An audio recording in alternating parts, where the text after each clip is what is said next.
السلام علیکم ورحمۃ اللہ وبرکاتہ۔ نحمدہ ونصلی علی رسولہ الکریم،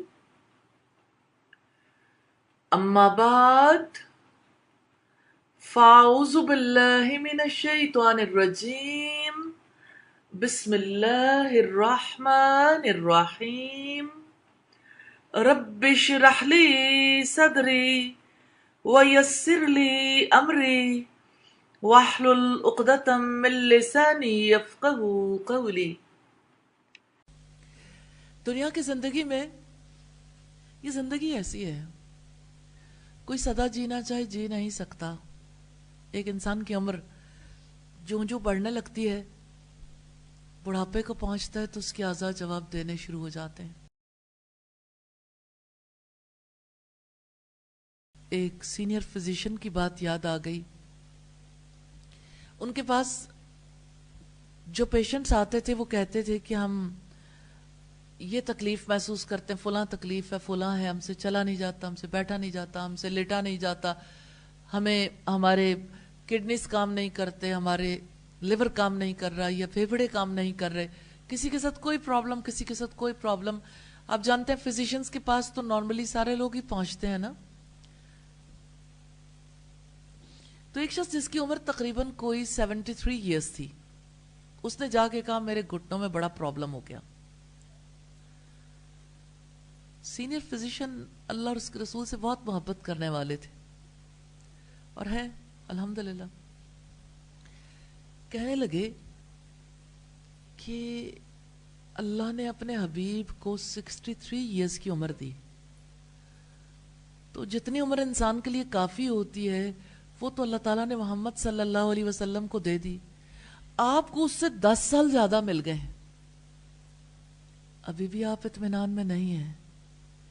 یہ تو بونس والے دن ہیں، بونس کی زندگی ہے، اس میں ٹھیک ہے دوا کھاتے رہیں لیکن اب آگے آگے اور زیادہ قوتوں کا زوال ہے۔ جب انسان بوڑھا ہو جاتا ہے نا، وہ صرف زوال پذیری نہیں دیکھتا، پہلے زوال آتا ہے، کمی آتی ہے، پھر ڈکے کا عمل شروع ہو جاتا ہے۔ اس زندگی میں ہی وہ موت کا تجربہ کرنا شروع کر دیتا۔ کسی کے ساتھ کوئی پرابلم شروع ہو جاتی، کسی کے ساتھ کوئی پرابلم شروع ہو جاتی ہے، اور ایک وقت ایسا آتا ہے جب ارد گرد والے سارے دعا کرنے لگتے ہیں یا اللہ اس کے حق میں اچھا فیصلہ کر دے، کیونکہ سب جانتے ہیں کہ موت کی وجہ سے ایک انسان کے دکھ ختم ہو جاتے ہیں، تکلیفیں ختم ہو جاتی ہیں۔ نبی صلی اللہ علیہ وسلم نے دعا کی تھی کہ اللہ مجھے اس وقت تک زندگی دینا جب تک زندگی میرے لیے نفع مند ہے، اور مجھے اس وقت وفات دے دینا جب موت میرے لیے نفع مند ہو جائے گی۔ تو ڈیتھ سے پہلے یعنی بڑھاپے میں ذرا آپ اس کو سٹڈی کیجئے گا، لوگوں کی خواہشات کیا ہوتی ہیں۔ نبی صلی اللہ علیہ وسلم نے فرمایا 2 چیزوں کے بارے میں بوڑھے آدمی کا دل بھی جوان رہتا ہے۔ کیا مجھے بتائیں گے وہ 2 چیزیں کون سی ہیں؟ جی جی بتائیے۔ مال اور لمبی زندگی۔ تو بوڑھے کو اس وقت بھی اپنے جانے کی فکر نہیں ہوتی، عجیب بات ہے، اس کو رہنے کی زیادہ فکر ہوتی ہے، وہ جانے سے زیادہ جینے کے لیے وقت لگا دیتا ہے، اس کی سوچ بھی یہی ہوتی ہے اور اس کے اعمال بھی ایسے ہوتے ہیں۔ تو انسان کی زندگی کیسی ہے کہ وہ موت کے قریب بھی ہو تو زندگی کی حرص رکھتا ہے، زندگی کی تمنا رکھتا ہے، حالانکہ وہ جانتا ہے کہ میں موت کے گھاٹ اترنے والا ہوں۔ اور کتنے ہی بزرگ لوگ ہیں جن پر نوجوان اولاد سارا سرمایہ لگا دیتی ہے، پھر بھی وہ ٹھیک نہیں ہوتے اور بالآخر قرض لینا شروع کر دیتے ہیں۔ مجھے انہی فزیشین کی بات یاد آ رہی ہے، کسی کو کینسر ہو گیا تو انہوں نے کہا کہ میں علاج کروانا چاہتا ہوں. تو انہوں نے پوچھا اچھا تکلیف کاٹ کے علاج کروانا چاہتے ہو یا تکلیف کے بغیر؟ اس نے کہا ظاہر ہے تکلیف کے بغیر. کہنے لگے میں تمہیں ایسا طریقہ کار بتاؤں گا جس کی وجہ سے تمہیں تکلیف کم ہوگی، اور اگر تکلیف ہوگی تو اس کی وجہ سے میں آپ کو اس کا بھی ٹریٹمنٹ بتا دیتا ہوں. لیکن یہ ہے کہ آپ کی اولاد کے لیے مال بھی بچ جائے گا، اور آپ کی زندگی میں بھی آپ کے معاملات میں آسانی ہو جائے گی. تو اس نے کہا میں تیار ہوں. کہنے لگے ٹھیک ہے پھر علاج نہ کرواؤ، کیونکہ اگر آپ علاج کرواؤ گے تو نتیجہ پھر بھی وہی ہوگا، موت. اور اگر آپ نہیں کرواؤ گے تو نتیجہ پھر بھی وہی نکلے گا، موت. تو زندگی اللہ نے جتنی لکھی ہے مومن کو تو یقین رکھنا چاہیے آپ کو ایک تکلیف ہے، اس کا علاج نہیں ہے. اس کے جتنے علاج بتائے جاتے ہیں وہ بھی موت کے قریب لے جانے کے لیے. وقتی طور پر کسی انسان کو یہ یقین ہو جاتا ہے کہ اس کی وجہ سے میں کچھ عرصے کے لیے جینے کے قابل ہو جاؤں گا، لیکن علاج بذات خود موت سے بھی زیادہ تکلیف دہ ہے شاید. تو انہوں نے کہا کہ جب تمہیں زیادہ تکلیف ہو تو کوئی پین کلر لے لینا. تو تقریباً 15 سال اس کے بعد ان کو زندگی ملی رہی. تو وہ ہمیشہ اپنی زندگی میں کہتے تھے کہ مجھے میرے ڈاکٹر نے بڑی اچھی سجیشن دی کہ میرے بچوں کا مال بھی بچ گیا. جو زندگی اللہ نے لکھ رکھی تھی اس وقت پہ تو میں نے جانا ہی ہے. جب ان کی موت آئی تو بڑے سکون کے ساتھ، یعنی انہیں فیلنگ بھی نہیں ہوئی اور ان کی جان نکل گئی. تو ان تکالیف میں مبتلا نہیں ہوئے. میں یہاں یہ واضح کرنا چاہتی ہوں علاج کے مخالف نہیں ہوں، لیکن اس حوالے سے یہ ضرور بتانا چاہتی ہوں کہ جب انسان بڑھاپے میں چلا جاتا ہے اور اس وقت وہ چاہتا ہے کہ میں ہر قیمت پر اپنی صحت واپس لے آؤں، تو اپنی صحت واپس نہیں لا پاتا. اس وقت اسے صحت سے زیادہ جانے کی تیاری کرنے کی ضرورت ہوتی ہے، اگرچہ بڑھاپے میں وہ تیاری مشکل ہو جاتی ہے. لیکن چلیں، وہ جیسے پنجابی میں کہتے ہیں نا ڈلیاں بیراں دا کچھ نہیں گیا، کہ اب اگر گر گئے ہیں، کوئی چیز آپ سے چھوٹ گئی، نکل گئی، تو ٹھیک ہے آپ جتنا اکٹھا کر سکتے ہو انہیں اکٹھا کر لو. اگر خاص طور پر اگر آپ دیکھیں کبھی کسی کے دامن میں یا کسی چیز میں بیر جیسی چیز ہو، اگر گر جائے تو وہ کیا کرے گا؟ چن کے ایک جگہ پھر جمع کر لے گا. اور اگر یعنی کوئی انسان موت سے ہمکنار ہونے والا ہے، موت کے قریب ہے، تو اس وقت پہ اسے اللہ کو زیادہ یاد کرنا چاہیے، اللہ تعالیٰ کے ساتھ زیادہ دل لگانا چاہیے، بجائے اس کے کہ وہ ہر وقت اپنی بیماری کا شکوہ کرتا رہے اور اپنی صحت کے مسائل کو لوگوں کے ذہنوں پہ چپکاتا رہے. ٹھیک ہے ہلکی پھلکی دوا بھی ہو، لیکن اصلاً اسے دعا کی اور اصلاً اسے تیاری کی زیادہ ضرورت ہے. تو جو لوگ بھی اپنے بڑھاپے میں مہنگا علاج کروا کے اپنے بچوں کو فقیر کر کے جانا چاہتے ہیں، چند سال بیمار رہ کر فوت ضرور ہو جاتے ہیں. تو ہمارا موضوع چونکہ وفات ہے، ڈیتھ اور ڈیتھ کے بعد کی زندگی ہے، اور اس زندگی کو آج یاد کر کے اپنے عمل کو بہتر بنانا ہے. اس وجہ سے ہم اس معاملے میں غور کے پابند ہیں، غور و فکر کے پابند ہیں کہ موت تو آنی ہی ہے، لہذا موت کے بعد کی زندگی کے لیے تیاری کرنی ہے. تو یہ ایک انسان کی کہانی نہیں ہے. بڑھاپا ہر جوانی بتانے والے کی کہانی ہے، کیونکہ بڑھاپا جب آتا ہے نا، ہر آدمی کو خبر دی جاتی ہے کہ موت قریب آ گئی ہے، لیکن انسان تسلیم نہیں کرنا چاہتا. تو اس کے بعد جب بیماریاں لگتی ہیں وہ اور جھنجھوڑنے کے لیے ہوتی ہیں. موت قریب ہے، موت قریب ہے، تاکہ جو سویا ہوا ہے وہ جاگ جائے، اور اگر جاگ چکا ہے تو وہ اٹھ جائے. بڑھاپا اور بڑھاپے کے بعد آنے والی کمزوری اور بیماری ہمیشہ اس لیے آتی ہے کہ انسان چونک اٹھے اور آنے والے وقت کے لیے تیاری کر لے، اپنی ہمیشہ کی زندگی کے لیے منصوبہ بندی کر لے. لیکن انسان سبق نہیں لیتا. بڑھاپا اور بیماری موت کی خبر دیتے ہیں، لیکن بڑھاپے میں بیمار ہونے والا ڈاکٹر کو ہی یاد کرتا رہتا ہے۔ تو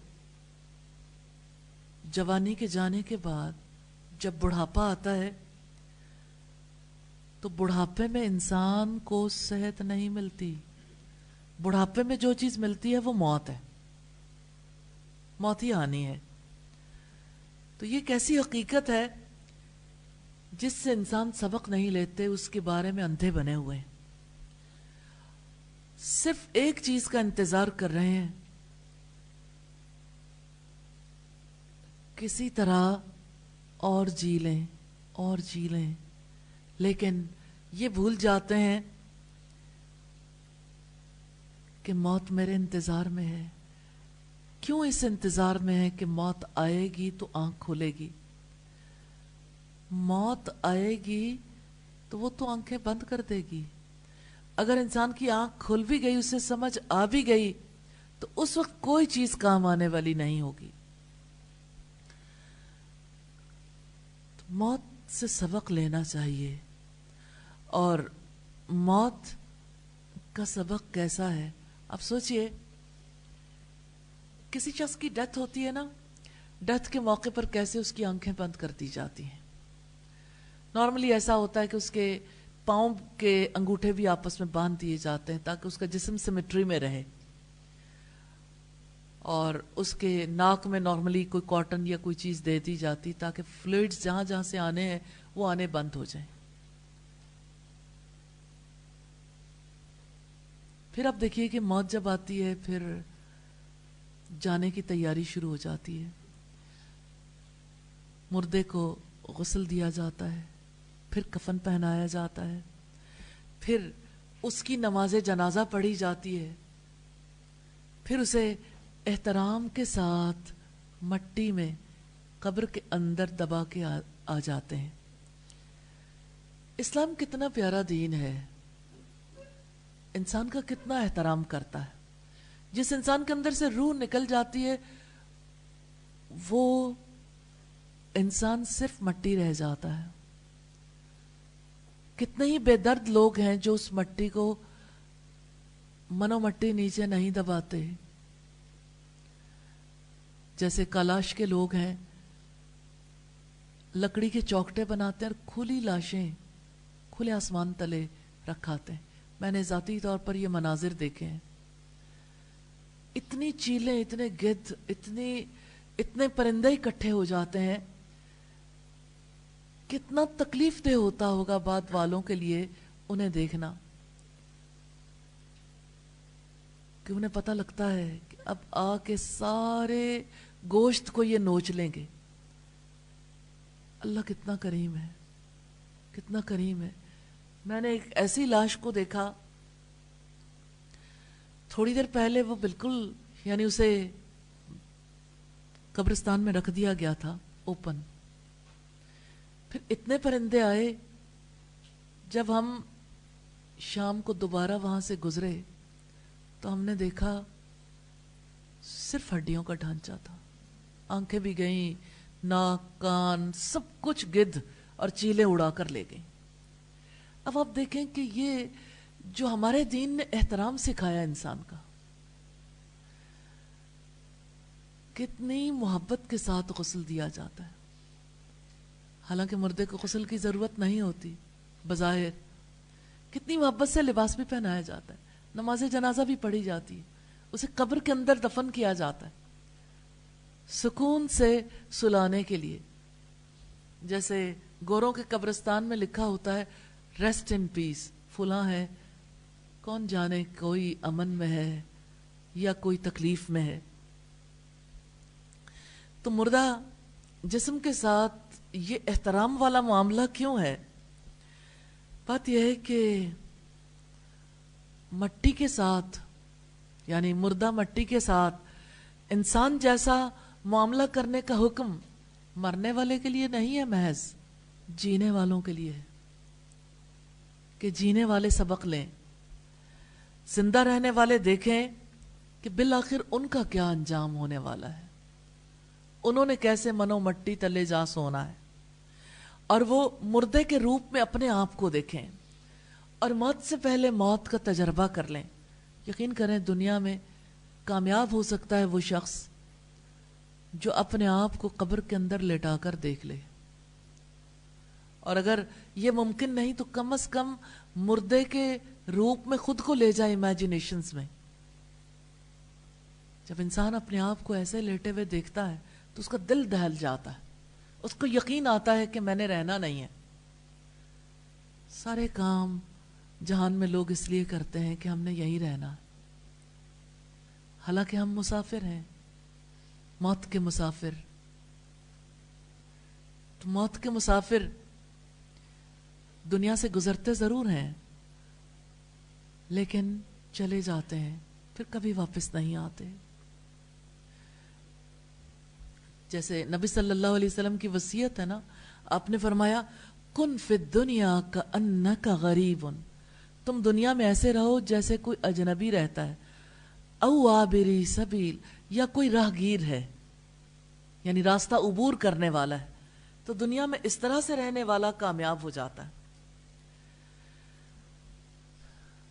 تو اللہ تعالیٰ تو ایسا بھی تجربہ کروا سکتے تھے کہ کوئی کاغذ یا کوئی گتا یا کوئی کتاب یا کوئی اور ایسی چیز ہو جس کو قبر میں رکھ دیا جائے اور گڑھے میں ڈالنے کے بعد انسان کو تجربہ کروا دیا جائے. لیکن اس مقصد کے لیے اللہ پاک نے حقیقی مردہ جسم کو استعمال کیا ہے تاکہ انسان یاد کرے کہ یہ تو ہمارے جیسا تھا، چلتا پھرتا تھا، زندہ وجود تھا، کھاتا پیتا چلتا پھرتا بولتا چالتا دیکھتا سنتا، اور آج یہ گڑھے میں چلا گیا. چلتے چلتے زبان رک گئی. ہاں زبان ایسے ہی رک جاتی ہے. بعض اوقات ایسا ہوتا ہے کچھ لوگ لا الہ الا اللہ پڑھ رہے ہوتے ہیں اور آخر میں زبان لڑکھڑاتی ہے اور اللہ تعالیٰ کے پاس پہنچ جاتے ہیں. کچھ لوگ جنہوں نے زندگی میں سدا ہی گالیاں دی ہوتی ہیں، بری زندگی گزاری ہوتی ہے، وہ موت کے وقت بھی اسی طرح کے الفاظ ادا کر رہے ہوتے ہیں. موت کا منظر بھی کس طرح سے انسان کے لیے سبق کا باعث بن جاتا ہے کہ انسان دیکھتا ہے کہ دیکھو ابھی تھوڑی دیر پہلے اس کی آنکھیں دیکھ رہی تھی، دیکھتے دیکھتے آنکھوں نے دیکھنا بند کر دیا اور آنکھوں کی حیت کتنی بدل جاتی ہے. بے نور آنکھیں، پتہ چل جاتا ہے کہ اب آنکھ دیکھتی نہیں ہے. اور کتنی عجیب بات ہے کہ سارے لوگ جو بہت قدر و قیمت کا حامل سمجھتے ہیں انسان کو رشتے کی محبت کی وجہ سے یا اسی طرح سے دیگر معاملہ، یعنی انسان زندہ ہوتا ہے تو وہ بہت کچھ کرتا ہے نا، اچانک پتہ چلتا ہے موت نے ساری قدر و قیمت ختم کر دی. زندہ تھے تو ایک نام تھا، لیکن موت کے بعد سب کا نام کیا ہو جاتا ہے؟ میت، لاش. انسان کی حقیقت کتنی جلدی ختم ہو جاتی ہے. تو اپنے جیسے انسان کے ذریعے سے اللہ تعالیٰ نے زندگی کا سبق یاد دلایا ہے کہ اہتمام کے ساتھ تیار کرتے ہیں، پھر لے کر چلتے ہیں، پھر آخری مرحلے میں پہنچ کر ایک گڑھے میں لٹا دیتے ہیں. اور اب سوچیں 3 بار اپنے ہاتھ میں مٹی لے کر قبر میں ڈالتے ہوئے ایک انسان کہتا ہے منہا خلقناکم، اسی سے ہم نے تمہیں پیدا کیا تھا. اور دوسری بار کہتا ہے وفیہا نعیدکم، اسی میں ہم تمہیں دوبارہ ڈال رہے ہیں. لوٹا دیا نا مٹی کی طرف.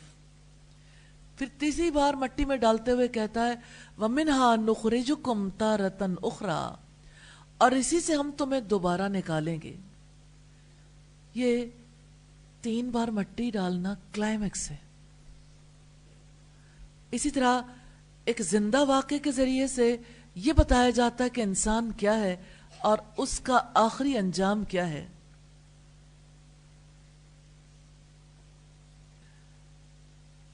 ایک واقعہ کسی نے بتایا کہ کبھی کوئی جنازے کی نماز کے لیے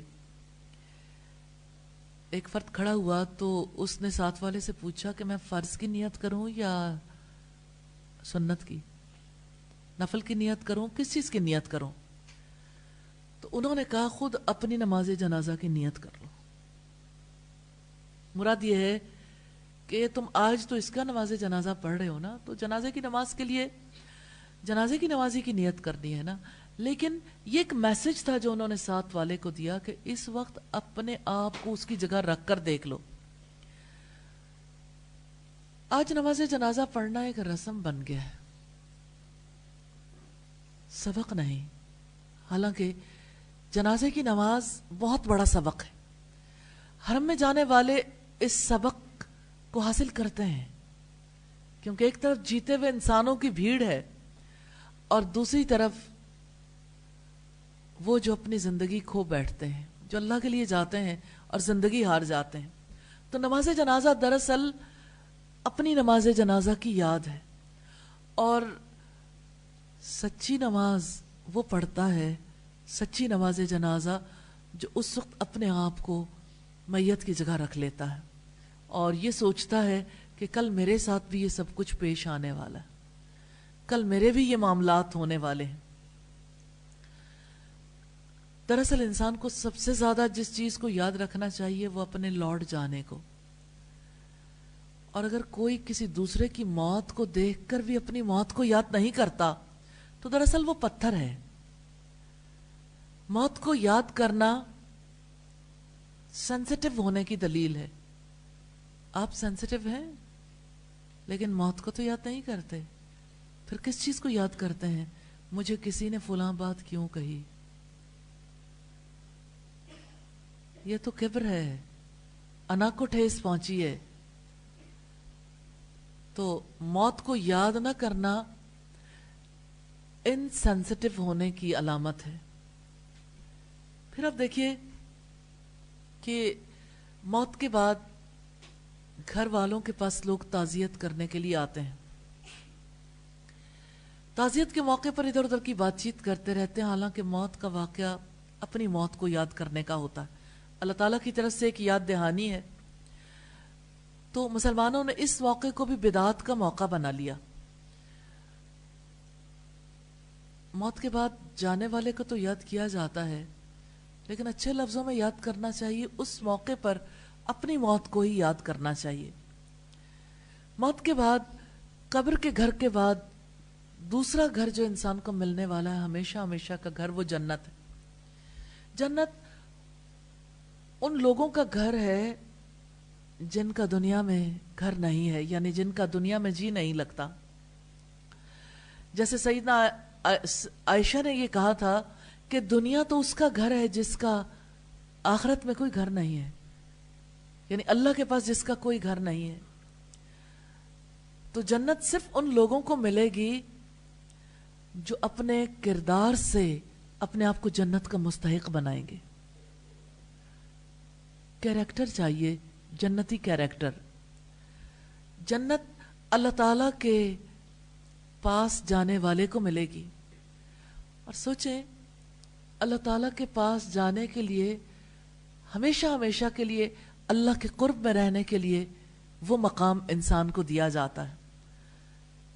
تو یہ غیر معمولی گھر اسی کو مل سکتا ہے جو اعلیٰ قیمت دینے کا حوصلہ رکھتے ہوں. تو جنت کسی نے دیکھی نہیں ہے، لیکن جنت کے بارے میں رب العزت نے امیجن ضرور کروایا اپنی کتاب میں کہ جنت کیسی ہوگی، اس کے باغات، اس کی زندگی. جیسے اہل جنت کو کہا جائے گا اب تمہیں کبھی موت نہیں آئے گی، سدا زندہ رہو گے. اب تمہیں کبھی غم نہیں آئے گا، سدا خوش رہو گے. اور اب تمہیں کبھی بڑھاپا نہیں آئے گا، سدا جوان رہو گے. تو جنت ان لوگوں کے لیے ہے جو اپنے آپ کو ایگوئزم سے نکال سکیں، انانیت سے. انانیت میں مبتلا ہونے والا کوئی شخص جنت میں نہیں جائے گا. تو جو اپنے آپ کو ایگو لیس بنا سکے، جو اپنے آپ کو دوسروں کے لیے ویل وشر بنا سکے، جو آزادی ہونے کے باوجود اپنے آپ کو سرنڈر کر سکے اللہ تعالیٰ کے آگے، وہ جھوٹ سے معمور زندگی سے سچ کی طرف آ سکے، وہ بددیانتی سے امانت والی زندگی کی طرف آ سکے. جو انسان اس دنیا میں رہتے ہوئے دکھائی نہ دینے والی جنت کا یقین کر سکے، جنت اسی کے لیے ہے. جنت اس کے لیے ہے جو جنت جانے کی کوشش کرے. فرشتے ہر وقت مصروف عمل ہیں، ان لوگوں کی فہرستیں تیار ہو رہی ہیں جنہوں نے جنت میں جانا ہے، اور ان لوگوں کی فہرستیں بھی تیار ہو رہی ہیں جنہوں نے جہنم میں جانا ہے۔ اس لیے جو جنت میں جانا چاہتا ہے اس کو چاہیے کہ وہ اپنا سپریم کنسرن اللہ تعالیٰ کی ذات کو بنا لے، اللہ کی جنت کو بنا لے۔ تو جنت ان کے لیے ہے جن کے لیے دنیا کی ہر پرکشش چیز بے کشش ہو جاتی ہے۔ جنت ان کے لیے ہے جن کو اللہ تعالیٰ کی عظمت کے احساس نے اپنی بڑائی کے جذبات سے عاری کر دیا ہے، جن کو اللہ کی پکڑ کے اندیشے نے لذتوں کے درمیان رہنے کے باوجود لذتوں سے محظوظ ہونا جن کے لیے ممکن نہیں رکھا۔ تو جنت ان کے لیے ہے جو اپنا سب سے قیمتی فکرہ اور سب سے زیادہ ادا ہونے والا فکرہ یہ بنا لے، میری غلطی ہے، میری غلطی ہے، میں نے خطا کی ہے، یقیناً یہ میری غلطی ہے۔ تو جنت میں وہ افراد بسائے جائیں گے جو اللہ اورینٹڈ لائف گزاریں گے۔ جنت کسی کو پورا اسرار اسباب کی وجہ سے نہیں ملے گی، معلوم اسباب کی وجہ سے ملے گی۔ جو دنیا میں اپنے آپ کو جنت میں جانے کے قابل بنائے گا، جنت انہی کے لیے۔ اور دنیا میں رہتے ہوئے ریکروٹمنٹ تو ہو رہی ہے، انتخاب تو کیا جا رہا ہے، لیکن ہر ایک نے اپنے آپ کو اس کا اہل ثابت کرنا ہے۔ آپ کو یاد ہوگا دنیا میں رہنے والی ایک عظیم خاتون تھیں، محلات میں رہتی تھیں، لیکن اس دنیا سے جانے سے پہلے جو فقرہ ان کی زبان سے ادا ہوا، دعائیہ فقرہ، وہ ساری دنیا کے انسانوں کے لیے اپنے اندر سبق رکھتا ہے۔ رب ابن لی عندک بیتا فی الجنہ، اے میرے رب میرے لیے جنت میں ایک گھر بنا دے۔ ہاں، اتنی بڑی تمنا جس کے دل میں ہو، جنت اسی کے لیے۔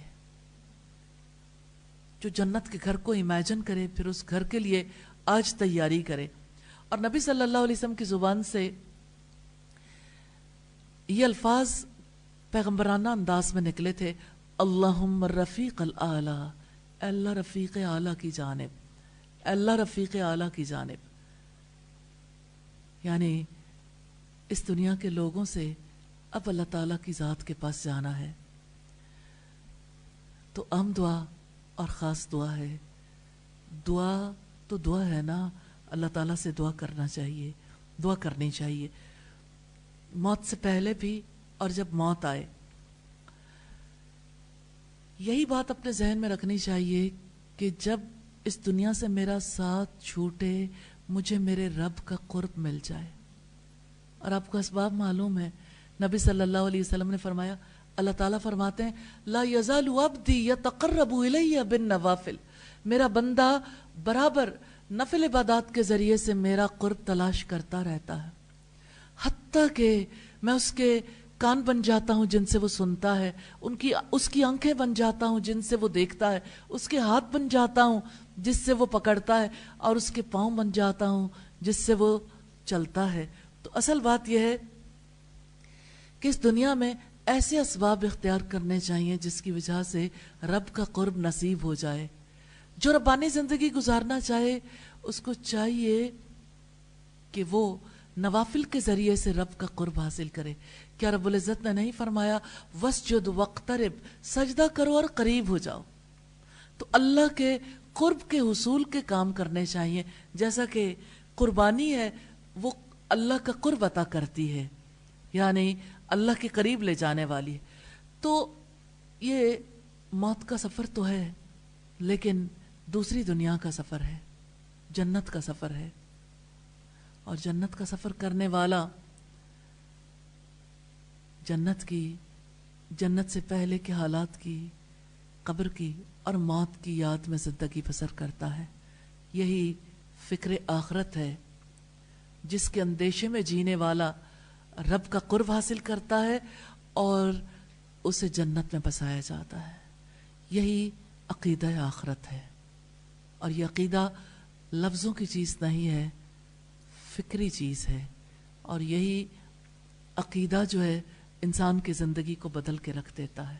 اللہ تعالی ہمیں فکر آخرت والی زندگی نصیب فرما دے۔ سبحانک اللہم و بحمدک نشہد ان لا الہ الا انت نستغفرک و نتوب الیک۔